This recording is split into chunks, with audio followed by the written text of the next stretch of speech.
Bonjour. Je prends d'abord une distance critique vis-à-vis de cette structure nouvellement créée. Pourquoi? Parce que nous avons fait partie ensemble de l'Union sacrée de la nation. Voici ma chemise, mon uniforme, mon appartenance à cette structure. Mais du moment qu'il y a une nouvelle initiative prise, je dirais contraire à celle qui a été à la base de la création de l'Union sacrée, je ne peux pas directement me lancer dans des analyses sans prendre une distance critique comme je viens de le faire, parce que je dois d'abord être en possession du document ou bien de l'acte générateur de cette nouvelle structure pour bien l'analyser. Je dis ceci: le développement ou l'émergence de notre pays est une œuvre collective. Il ne faut pas seulement vous limiter à dire le chef de l'État a fait ou n'a pas fait. Moi, je crois que le chef de l'État a fait parce qu'il y a eu le programme de 100 jours, mais les fonds débloqués pour la reconstruction de la province de Kasaï central, vous en savez quelque chose. Quelle destination cet argent a pris? Non seulement ça, je peux parler d'un phénomène récent. Ce sont les fonds qui ont été cotisés par les mandataires, les enfants originaires du Kasaï central pour la campagne du chef de l'État. Autour de 400 000 $. Où est-ce que cet argent se trouve pour le moment? Parce qu'il n'a pas été utilisé à cette fin. Même c'est tous les fonds qu'on débloque pour la construction de notre province, pour les besoins vitaux de notre province, ces fonds prennent quelle destination?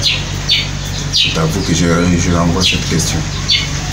Parce qu'il ne faut pas seulement voir l'autre, ce que l'autre n'a pas fait, voir les efforts des autres à noir et se disculper. Non?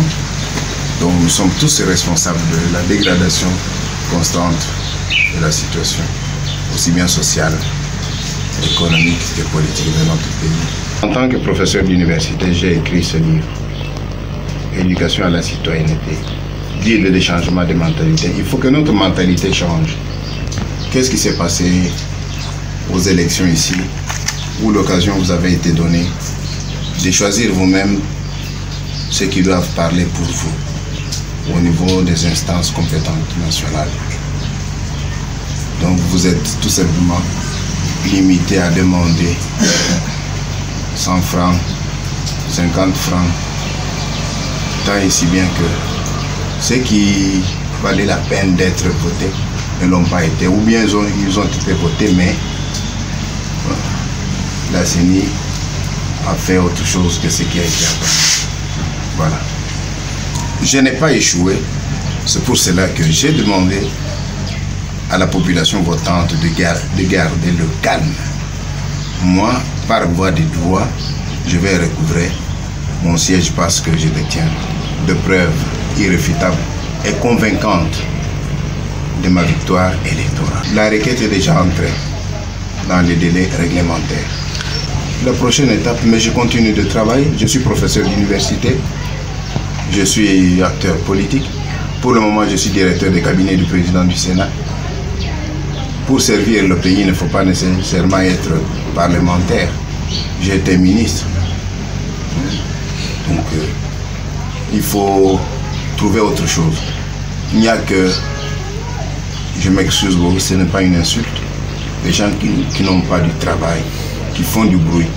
Comme mon collègue fait professeur Kakès disait, qu'un homme politique sans emploi est un danger public.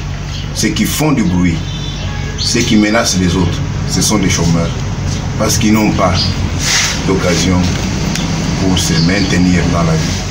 Ils menacent les autres et ils pensent toujours à faire du mal aux autres. Non. Moi, je suis professeur d'université, chercheur. Voici mes écrits. Je continue toujours à étaler mes connaissances, à les partager avec. Et je ne souhaite pas qu'on parle d'échec, qu'on parle plutôt de réussite. Parce que j'ai le nombre de voix obtenues plus élevé que celles abusivement attribuées par la CENI pour des raisons dont elle se réserve les détails. Donc moi, je continue de travailler. Vous voyez que j'ai placé de la padère un peu partout. Donc la route d'Enganza, c'est Rémi Moussoumel. J'avais amené l'argent pour Bissoka ici. On a prétendu que j'avais ramené cet argent, curieusement. Mais quand j'ai donné des preuves, et même l'archevêque Madina, qui avait reçu cet argent, parle, vous avez l'élément que je balance sur ma chaîne de radio ici, Radio Boutouni. Et ceux qui parlaient autrement, ce sont eux. Donc je continue toujours de travailler. Je suis professeur d'université, je vais enseigner encore ici pour partager mes connaissances. La population doit se tenir debout, non pas pour manifester, pour se serrer le coude et se livrer au travail. Parce qu'il n'y a que le travail qui libère. Merci.